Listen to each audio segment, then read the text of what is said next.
In the 1990s, 86% of British kids walked to school alone, built bonfires with friends, and vanished for hours without a single phone call. Nothing happened, and no one intervened. Today, those same freedoms can trigger a police investigation or get your parents prosecuted. How did ordinary childhood become a legal risk? And what does Britain really lose when it outlaws its own past? In 1994, a child could disappear after breakfast, with a packed lunch in their pocket, and not return until the streetlights flickered on. No one tracked their steps or checked in by phone. For most families, a single rule covered everything: be home by dark. At the time, 86% of primary school children aged 7 to 11 walked themselves to school, rain or shine, city or village, main road or back lane. There were no high visibility vests, no walking buses, and no nervous glances at the clock.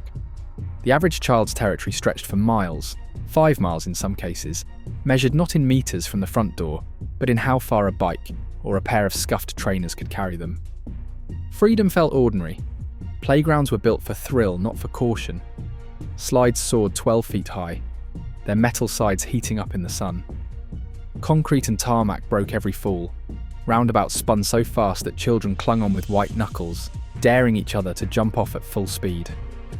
British Bulldog ruled the playground, a full-contact game where bruises and ripped jumpers were badges of honour, not grounds for a risk assessment. Tree climbing was a daily ritual, and Conker's battles left knuckles stinging and shoes littered with broken shells. On bonfire night, children queued at corner shops with pocket money for fireworks, setting them off in gardens and parks with no adult in sight. At home, a parent might hand over a fiver and instructions: get 20 Benson and Hedges for me, and don't forget the milk. No one blinked if an 8-year-old showed up at the shop counter. The Children Act of 1989 existed, but neglect meant something far more severe than letting a child walk to the park alone or spend an afternoon out of sight. Freedom and risk were ordinary. The world felt open, and childhood belonged to children, not to guidelines or background checks. For a generation, these were the rules, unwritten but universally understood. A mother in Dorset lets her 8-year-old walk 1 mile to school, just as she did at that age. One complaint, and her family finds itself under investigation. Police knock at the door, social services open a file, no charges follow, but the ordeal drags on for months, neighbours whisper, and the lesson is clear.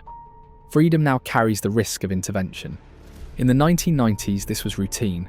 Today, it is enough to trigger a neglect probe. Bonfire night was once a children's holiday. Kids pulled pocket money for fireworks, set them off in back gardens, or built bonfires in empty lots. Now, any child caught with a firework faces the Fireworks Act 2003. Illegal to buy or possess under 18, with a £5,000 fine for street use. Parents can be held liable for injuries, even if they never saw the spark. A trip to the corner shop has changed too. Decades ago, a child could buy cigarettes for a parent without a second glance. Now, sending a child to buy tobacco is classified as neglect. Retailers risk a £2,500 fine. The law does not care if it is just for mum's tea break. Every transaction is monitored, and every slip-up is punishable. Playgrounds have been transformed by caution. British Bulldog, the rough-and-tumble game once played by nearly every schoolchild, is now banned in 68% of schools. Not because the rules changed, but because the risk of injury now carries the threat of prosecution under the Corporate Manslaughter Act 2007. Teachers face legal action if a game goes wrong. The playground, once a training ground for resilience, is now a minefield of liability forms. Even the idea of a day spent out of reach has vanished. 94% of 10-year-olds now carry a phone. A child without one is an outlier, and a parent who cannot be reached is suspect.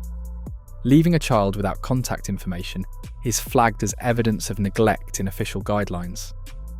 The lesson is simple. The boundaries of childhood are now mapped by legislation, not curiosity. What was ordinary freedom has been reframed as risk, and risk as potential crime. Social services files now fill entire archives. In 1995, around 44,000 children in England were referred for state intervention. By 2024, That number has exploded to over 654,000. Neglect prosecutions have followed the same trajectory, 180 cases in 1995, climbing to 1,340 by last year. The scale is almost unrecognizable to anyone who grew up in the era of unsupervised bike rides and late dinners. Every complaint, every risk, every moment a child is out of sight now travels a bureaucratic pipeline that rarely existed before. Yet the dangers that once justified this tidal wave of oversight have not grown. They have shrunk. Child abductions by strangers, the fear that drives many interventions, have actually fallen, from 7 cases in 1995 to just 5 in 2023. Road deaths among children have plummeted, dropping from 202 in 1995 to only 23 last year. The paradox is clear.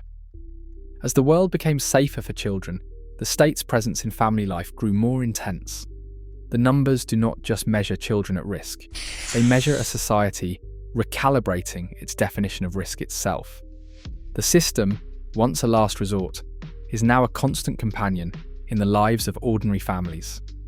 For every real tragedy, hundreds of families are swept into an expanding net of suspicion and paperwork, all in the name of safety.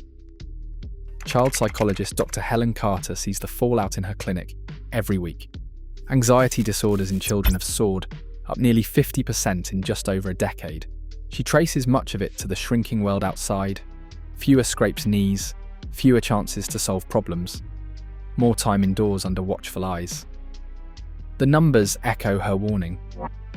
Childhood obesity has more than doubled since the mid-1990s, now affecting over a quarter of British children. Vitamin D deficiency, once rare, is 3 times more common, a direct result of less time spent outdoors. Depression diagnoses among children and teens are nearly 5 times higher than they were 30 years ago. Social connections have thinned too. In the 1990s, nearly 8 in 10 children had close friends they saw regularly outside of school. Today that figure has dropped to just 1 in 3. Legal expert Professor Mark Davies points to a different culprit: the law itself. He argues that what counted as reasonable parenting in 1995 is now enough to bring in social services. Official neglect prosecutions have multiplied. There were over 1,300 cases last year alone. For many parents, the line between caution and crime is impossible to see. 47 mothers have been prosecuted in the past 8 years for letting their children play unsupervised. More than 1,200 families have faced investigations for so-called free-range parenting. One mother sums up the risk. She says she let her 9-year-old walk 400 metres to the park. The police were called. There were 8 months of interviews, paperwork, and fear. In 1995, this was just parenting. Now it is a risk. Right now, the law treats ordinary risk as neglect.